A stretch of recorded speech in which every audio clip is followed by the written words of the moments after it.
Alright, so my review for the final one, Ginger Snaps number 3, Ginger Snaps Back, the Beginning, whatever you want to call it. This is the third installment in the trilogy, but it is not a continuance, it is not a prequel. It is one that takes place, back in the 1800s. But I don't really consider it canon. They say that these two girls, in the explanation, are the ancestors of or the predecessors of the two girls from the first movie. I don't really see that. It's far-fetched. I really don't consider it canon to the first two movies, but it is a nice Elseworld tale. Take essentially the plot from the first movie and redo it over again. The only difference is that the lycanthropy metaphor carries over here into a family story. The two girls are orphans. Their parents, I think, were lost in a shipwreck at sea, and they managed to survive on their own. Well, there's a large fort, or trading fortress, out in the middle of the Canadian wilderness, and they've been completely overrun by werewolves.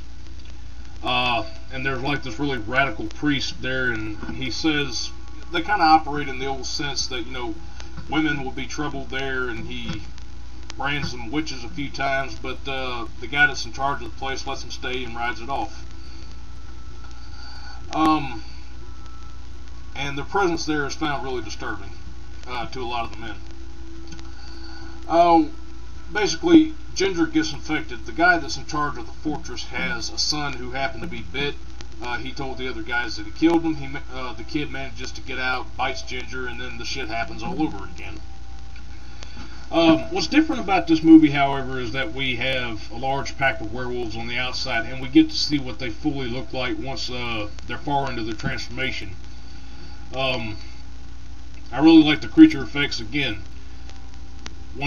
this is an old horror movie, but no CG in it whatsoever, just animatronic puppets and a lot of blood, which is kind of cool. What's interesting about this movie to me, though, is that besides the setting, is that we also get to look at an aspect of life that was done back in the day and get sort of a psyche on, because I usually think that the movies work as double metaphors. If the first one is on puberty and, social outcasts in school, the second one self-mutilation, drug abuse, the third one represents family, but also represents religious intolerance, which is a big message that a lot of things go for now. But I think it's kind of well done in this one as well.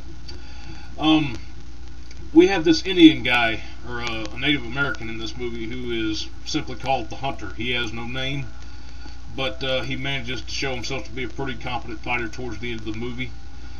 And we kind of get an aspect of where, Bridget is put back into place. She may wind up having to kill her sister towards the end of this movie, because the monk suit is not present, maybe just for a little bit, but not by much in this movie.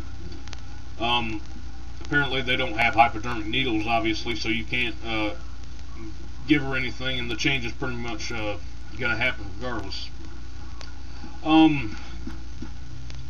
There's good suspense in here, good story-wise. I take back what I said about the CG in this movie. Really, the only CG stuff in this movie is for a very neat scene which involves regarding who is infected and who is not, thanks to a doctor there. Basically, they're in the practice of using leeches to suck out blood, and apparently if a leech is put on somebody who has infected blood, the leech will swell up to about the size of a basketball and explode, which is kind of funny. And, anybody that has done that because they have to go daily to be checked like this.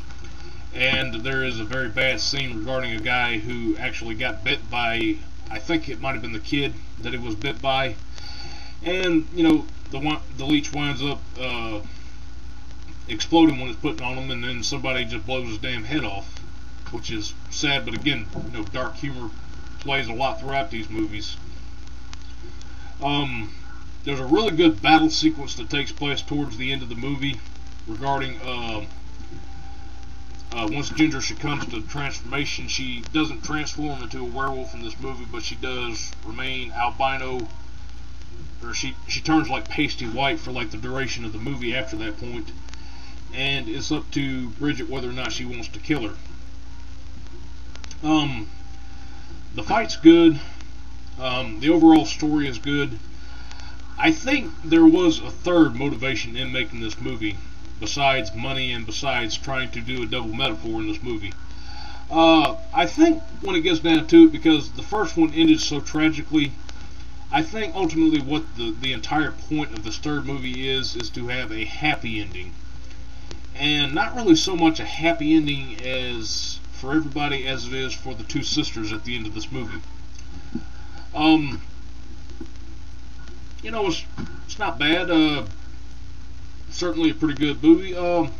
I would say maybe renting this if you can find it, or hell, even buy it if you want to.